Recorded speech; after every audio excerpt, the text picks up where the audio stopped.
प्रिय भक्तों, आज हम श्रीमती राधा रानी की एक सुंदर और विशेष कथा का श्रवण करते हैं, जिसमें भगवान श्री कृष्ण का श्रीमती राधा रानी के लिए वास्तविक शुद्ध प्रेम झलक रहा है।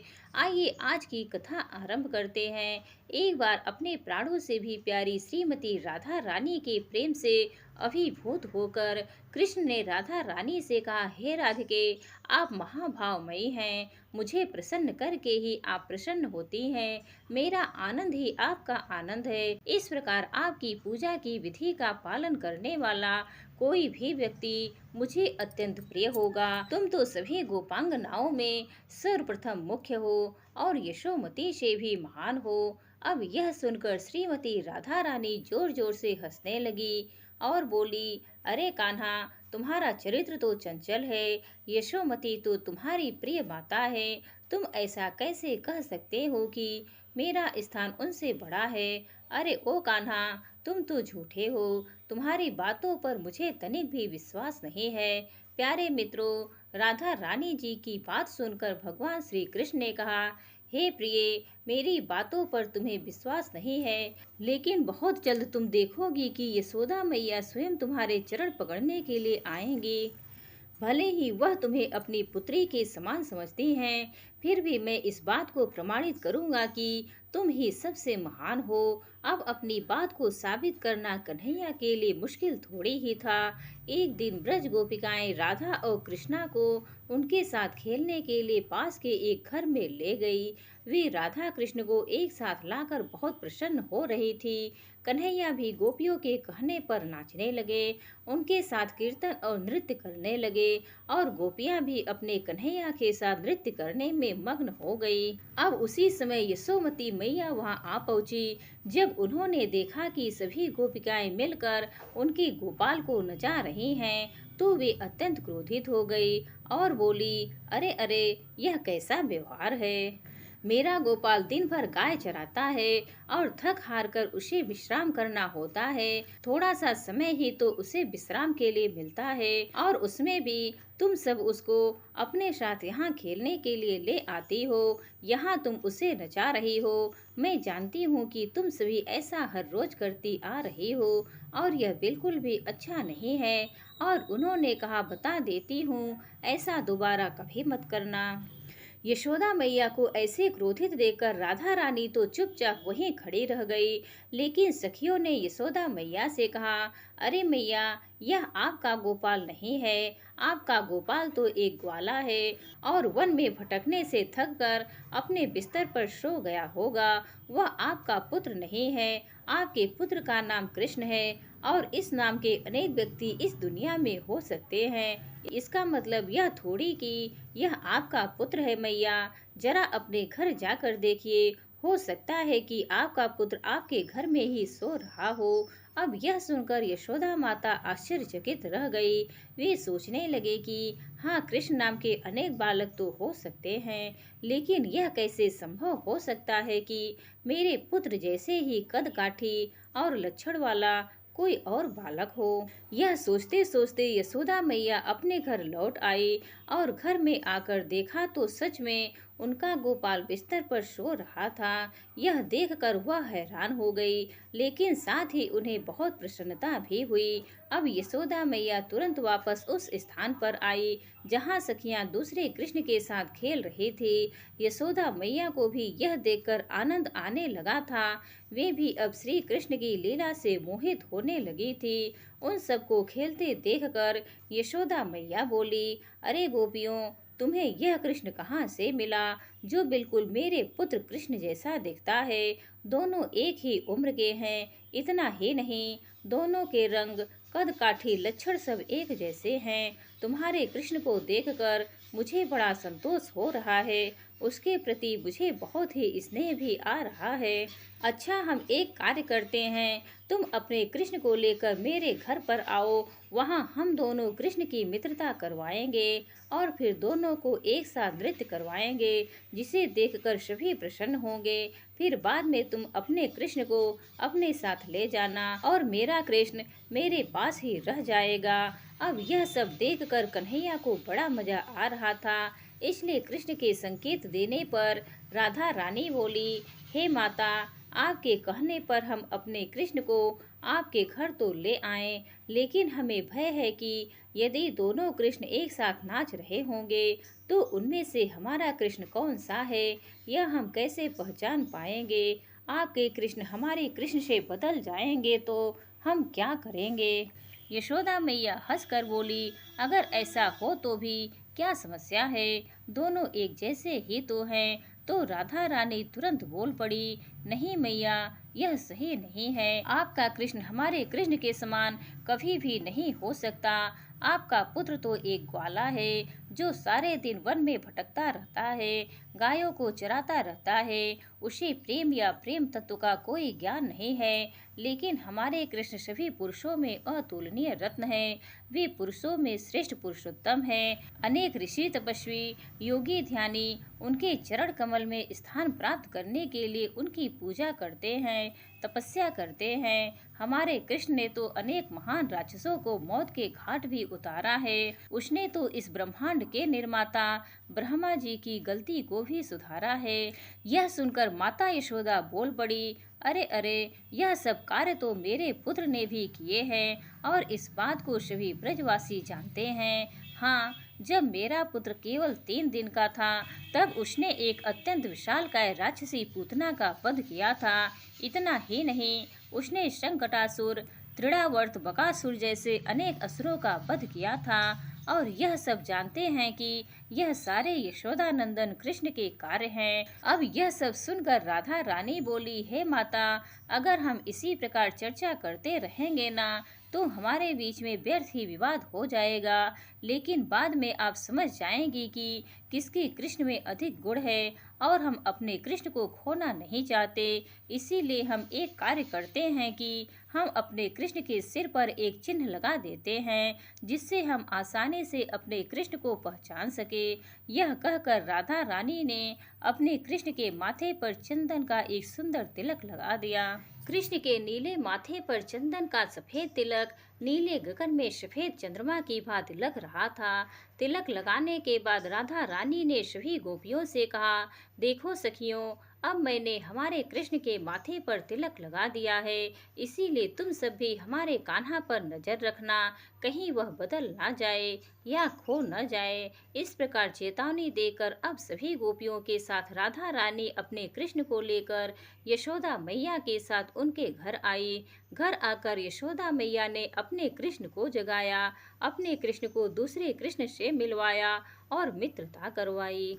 अब जैसे कि यशोदा मैया ने कहा था कि दोनों कृष्ण को साथ में नृत्य कराएंगे, तो इसलिए अपने कृष्ण को दूसरे कृष्ण के साथ नृत्य करने के लिए कहा गया। और अपनी मैया की बात को मानकर यशोदा नंदन कृष्ण दूसरे कृष्ण के साथ नृत्य करने लगे। जब वे साथ में नृत्य कर रहे थे तो दोनों कृष्ण को चमकती हुई नीलमणि की तरह लग रहे थे। उनका दृश्य देखकर सभी आश्चर्यचकित थे। उन्होंने कभी ऐसा अद्भुत नृत्य नहीं देखा था। अब देखते ही देखते अचानक यशोदा के कृष्ण गोपियों के कृष्ण के शरीर में विलीन हो गए और एक रूप बन गए। अब नृत्य समाप्त हुआ और राधा रानी तथा उनकी सखियां अपने कृष्ण को लेकर जाने लगी। लेकिन माता यशोदा को अपना पुत्र नहीं मिल रहा था। वो तो व्याकुल होकर इधर उधर देखने लगी, किंतु उन्हें अपना पुत्र कहीं नहीं दिखा। वे रोने लगी और जोर जोर से चिल्लाने लगी, मेरा कृष्ण कहाँ है, मेरा कृष्ण कहाँ चला गया, आपको मुझे मेरा कृष्ण वापस देना ही होगा। तब राधा रानी ने कहा, माता, हम आपके कृष्ण को कहाँ ले जा रहे हैं, हमारा जीवन और आत्मा तो यह हमारे कृष्ण है, यह आपके पुत्र थोड़े ना हैं। देखिए, हमारे कृष्ण के माथे पर वही चंदन का तिलक है जिसे मैंने अपने हाथों से लगाया था।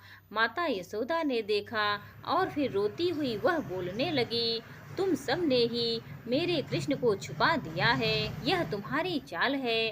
राधा, तुम बहुत चतुर हो। तो राधा रानी ने कहा, नहीं नहीं माता, यह प्रांगण तो चारों ओर दीवारों से घिरा हुआ है, दोनों कृष्ण यही नृत्य कर रहे थे। ऐसे में हम आपके कृष्ण को कैसे छुपा सकते हैं? हम स्वयं भी यह स्थान छोड़कर नहीं गए। आपका पुत्र ही कहीं चला गया होगा। देखिए जरा, यशोदा मैया अपने पुत्र को खोकर बहुत ही दुखी होने लगी थी और विलाप करती हुई वे दया भरी बाणी से अब कहने लगी, देखो राधा, मेरे 5 या 7 बच्चे नहीं हैं, मेरा केवल एक ही पुत्र है। वही अपने माता पिता के लिए सुख की संपत्ति है, वही हमारा सहारा है। हे राधे, मेरे प्राण मेरे शरीर से निकले जा रहे हैं, कृपया मुझे मेरा पुत्र कृष्ण लौटा दो। आज से मैं तुम्हारी दासी बनकर रहूंगी, मेरा पुत्र मुझे लौटा दो। जब कृष्ण ने यशोदा को इस तरह बोलते सुना तो उन्होंने राधा रानी की ओर देखा और मुस्कुराए। फिर कृष्ण ने राधा रानी को कुछ संकेत दिया और तब राधा रानी बोली, माता, आप यह क्या कर रही हैं? आप तो ब्रज की रानी हैं, आप मुझसे बड़ी हैं, मेरे लिए आप पूजनीय माता हैं। आप मेरे पैरों को क्यों पकड़ रही हैं? आप मुझे पाप की भागीदार बना रही हैं। मेरा बहुत बड़ा अपराध है कि आप मेरे पैर पकड़ रही हैं। कृपया आप मुझसे ऐसे कटु वचन ना कहे। माता यशोदा रोती बिलखती हुई राधा जी से एक ही बात बोले जा रही थी, कृपया मेरे पुत्र को शीघ्र वापस ले आओ और तभी तुम्हारे सभी अपराध से तुम मुक्त हो पाओगी। राधा रानी भी अब व्याकुल होते हुए कहने लगी, किंतु माता, मैं आपके पुत्र को कहाँ से लाऊं? जब राधा रानी के यह शब्द सुने तो यशोदा मैया जोर जोर से विलाप करने लगी और दयनीय स्वर में बोली, मैं मेरे पुत्र के बिना एक क्षण भी जीवित नहीं रह पाऊंगी। इतना कहकर यशोदा मैया मूर्छित होकर जमीन पर गिर पड़ी। ऐसा लग रहा था मानो वे अपना प्राण त्याग देंगी और यह देखकर राधा रानी भी घबरा गई और कृष्ण से कहने लगी, अब क्या करें? आपकी माता तो आपके विरह में मर जाएंगी, वह आपके बिना जीवित नहीं रह पाएंगी। आपके सामने ही वे मर रही हैं, कृपया मुझे बताइए कि अब क्या करें? तब मुस्कुराते हुए कृष्ण ने कहा, तुम चिंता मत करो राधे, मेरे माता को कुछ नहीं होगा। राधा रानी समझ गई कि अब उनको क्या करना है। वे तुरंत ही यशोदा माता के पास गई और उनके कान में कहा, हे कृष्ण की माता यशोदा, उठिए, आपका पुत्र कृष्ण वापस आ गया है। और इस प्रकार जैसे ही कृष्ण नाम के यह मधुर शब्द यशोदा मैया के कानों में पड़े, वे तुरंत ही उठ खड़ी हुई और बोली, कहाँ है मेरा पुत्र कृष्ण?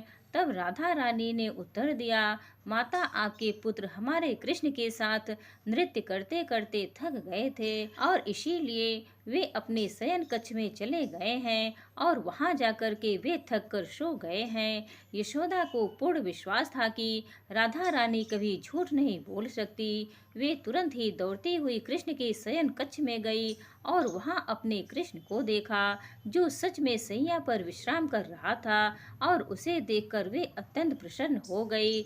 नंद रानी यशोदा मातृत्व की वर्षा करती हुई अपने पुत्र को स्नेह से गले लगाकर बार बार चूमने लगी। माता यशोदा को अपना पुत्र वापस मिल गया, जिससे वह अत्यंत प्रसन्न हो गई।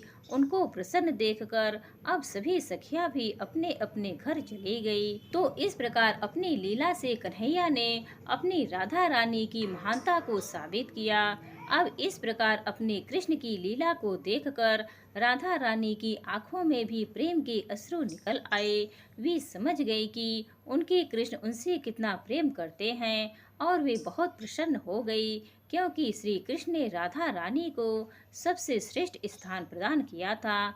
तो यही दिव्य प्रेम की सही परिभाषा है, जो कि स्वयं श्री राधा कृष्ण है। उनके दिव्य संबंध को हम अपनी भौतिक बुद्धि द्वारा कभी नहीं समझ सकते और ना ही उसे समझने का प्रयास करना चाहिए। हमें मात्र श्रीमती राधा रानी के चरण कमलों का आश्रय लेना चाहिए और उनसे कृष्ण भक्ति की भिक्षा मांगनी चाहिए और उनके चरण चिन्हों का अनुसरण करते हुए सदैव भगवान श्री कृष्ण की भक्तिमय सेवा में संलग्न रहना चाहिए। इसी के माध्यम से हम राधा रानी की विशेष कृपा और उनकी कृपा के माध्यम से परम भगवान श्री कृष्ण की शुद्ध प्रेम भक्ति प्राप्त कर सकते हैं। प्रिय मित्रों, इसी प्रकार एक कहानी और सुनिए राधा रानी के जन्म की। मित्रों, यही है आज की राधा अष्टमी विशेष श्रीमती राधा रानी के जन्म की कथा। तो चलिए प्रारंभ करते हैं। बरसाना में एक बार बहुत ही ज्यादा आनंद छाया हुआ था। आखिर वहाँ के राजा वृषभानु के घर में लंबे समय के बाद पुत्री का जन्म जो हुआ था, माता कीर्तिदा जो हर्ष से फूली नहीं समा रही थी और बार बार अपनी उस नवजात पुत्री को निहार रही थी। और उनकी पुत्री भी साक्षात अनेक लक्ष्मी देवियों के सौंदर्य से युक्त थी। ऐसी सुंदर बालिका जिसे देखने के लिए स्वर्ग से देवतागण भी आते हैं, लेकिन यह क्या, इतना समय होने के बाद भी यह नवजात बालिका अपनी आंखें क्यों नहीं खोल रही थी? क्या वह दृष्टिविहीन थी या फिर वह किसी की प्रतीक्षा कर रही थी?